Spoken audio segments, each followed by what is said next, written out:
Valacia Butterfield-Jones, Denise Triscello, Getty Images for the Latin Recording Academy.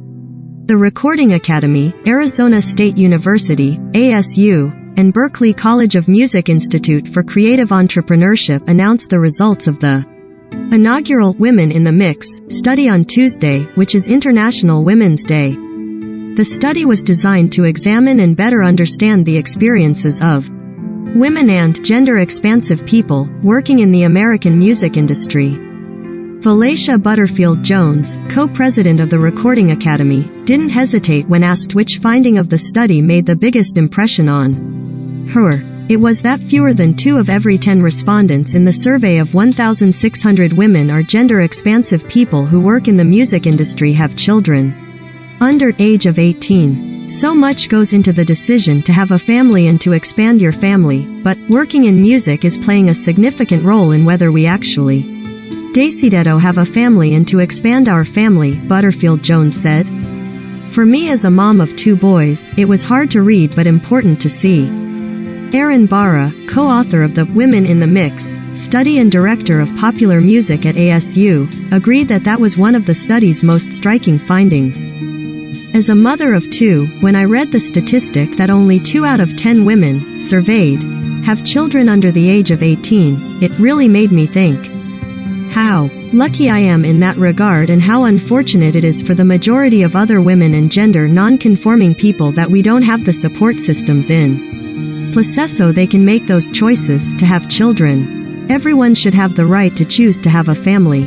We want people working in the music industry to be able to make those choices. It's a big issue, Barra noted. When you dive deeper in those statistics, the majority of respondents who actually have children were making well over $100,000 a year. The vast majority of people are not making that much money. Those at a higher level of income are the only ones that have the ability to have children, in a lot of cases. Here are the findings on this issue from the study. Roughly 1 out of every 2 respondents said they chose not to have children or had fewer children than they wanted because of their careers. Respondents with children under the age of 18 represent slightly less than 2 out of every 10 women and gender-expansive people in the music industry. People who make over $100,000 per year had a 27% likelihood of having children, which fell to 15% for those making less than $40,000 per year.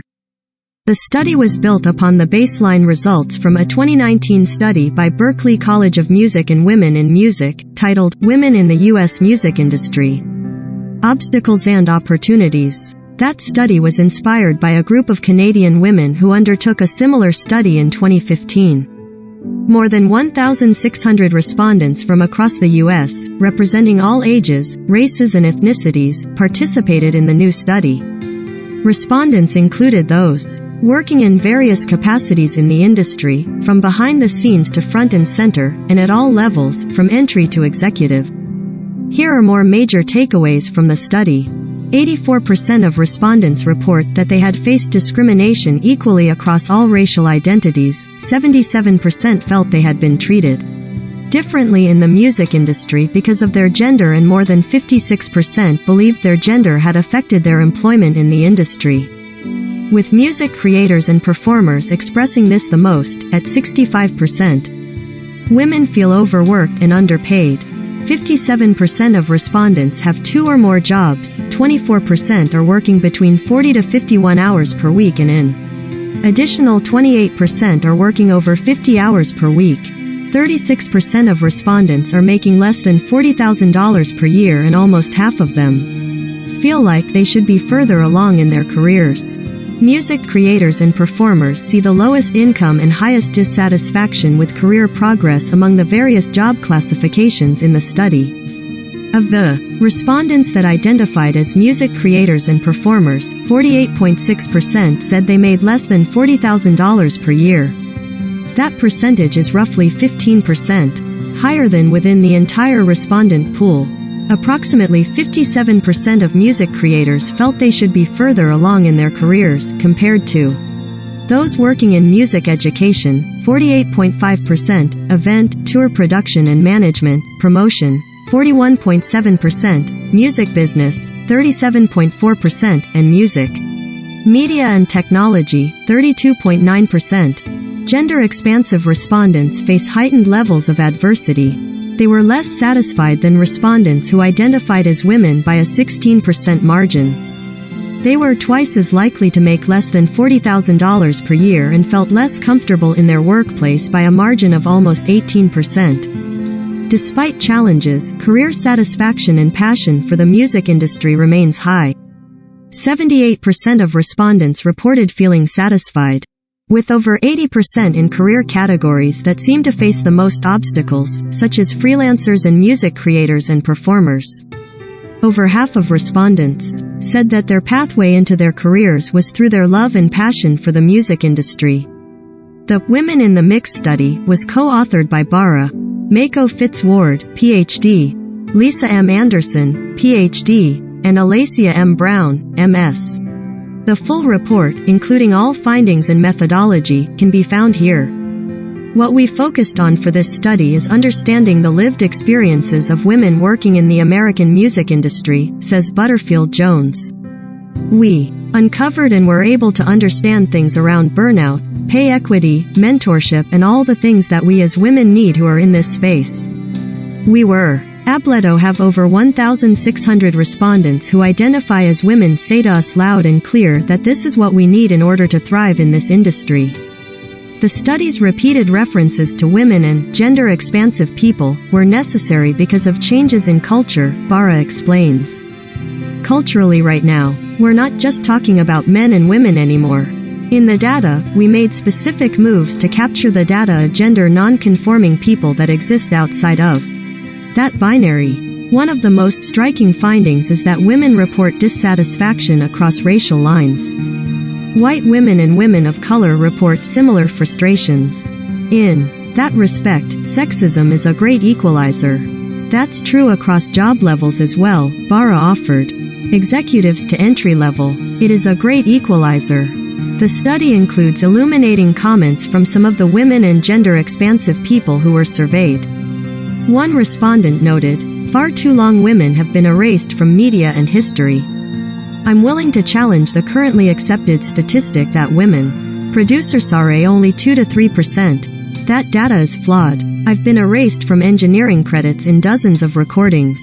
We are here, have always been here, and it takes seeing and acknowledging our contributions for us to remain visible." Bara notes that that statistic is from a widely quoted USC Annenberg Inclusion Initiative study that women account for just 2.6% of producers. The Annenberg Initiative is focusing on a very specific type of credit, people that have had Hot 100 credits or have been nominated for Grammys. It's not about how many of us there are total. It's 2.6% who have reached this very specific threshold of success. Butterfield Jones adds, "When I read the comment and when I read the statement, what I heard really loud and clear is we as women want to be recognized, acknowledged and properly attributed and credited for the work that we are doing on any project. Recognition is important. The credits are also important." One respondent said, "It's incumbent upon women in senior positions to help lift up the younger generations of women in the music industry, both on the creative and business sides of the industry. This is something that, in my experience, men have traditionally been better at doing, but it's time for women to take a page from that playbook and create the reality we want to see." Butterfield Jones doesn't discount that person's testimony, but adds, "There is a culture in music today of women supporting women, and women lifting other women up, and women in leadership saying there's enough room at this table for all of us. Women in leadership have a responsibility to make sure that we are lifting as we climb. Women have a responsibility to make more room if we have the opportunity to do that, and to build a bigger table. But also we have to make sure that as we do, we're creating systems and ways to actually disrupt any systemic barriers that are in place from a gender standpoint.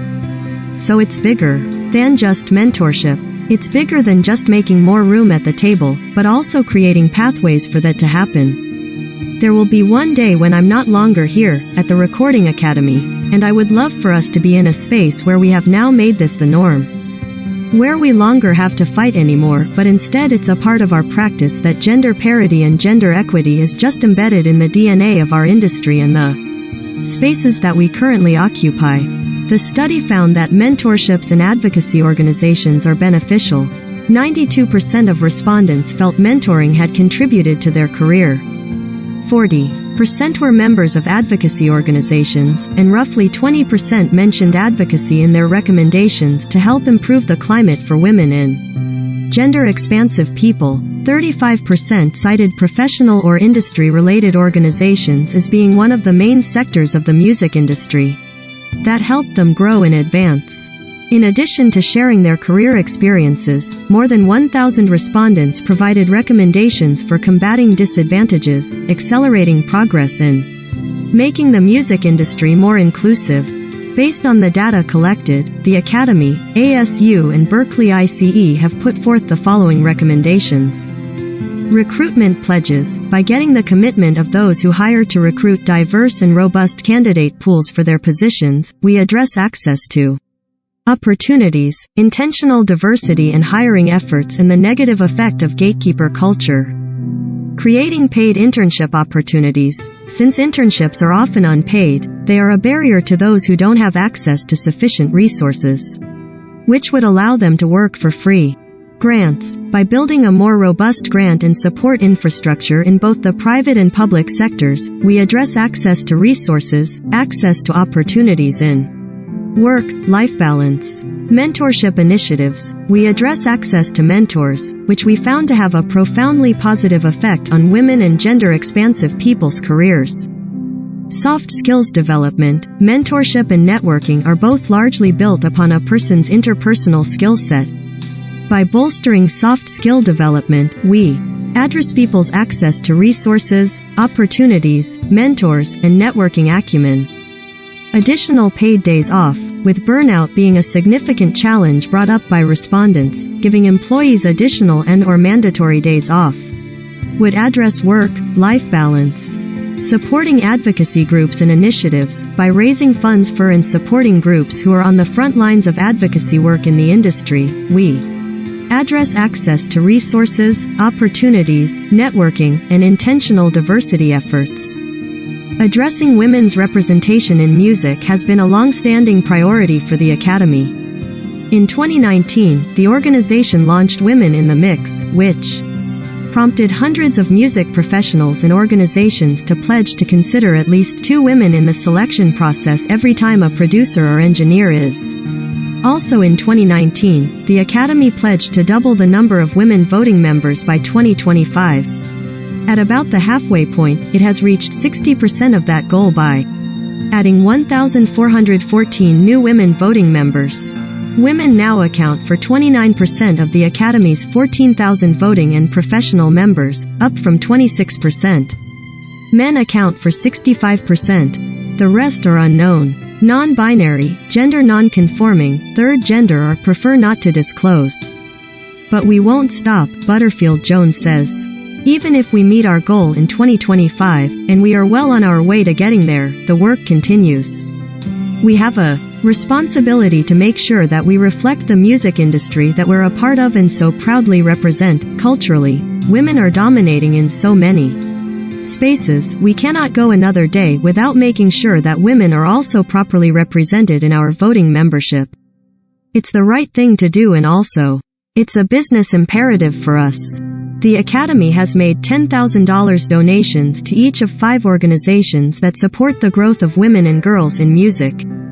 They are Beats by Girls, Femit, Forward, Girls Make Beats, She is the Music, and Women's Audio Mission. Barra suggests that a next step might be a study looking at women in music in other countries. Butterfield Jones says, if there is an opportunity for us to participate in a global study and understand even more the experience of people working in music across the globe, that is something we would definitely consider and want to be a part of. Butterfield Jones concludes, it's time for us to lift up, invest in, hire, procure and recognize the contributions of women in a more scalable way. If this study can play a small role in highlighting the contributions of women, but more importantly how are we recognized in our industry, then we've done our job. I won't rest, and I know we as an organization all feel this way, until we truly reflect women in every area of our organization, and if that can help influence the industry to do the same, then I'll feel like we did our part.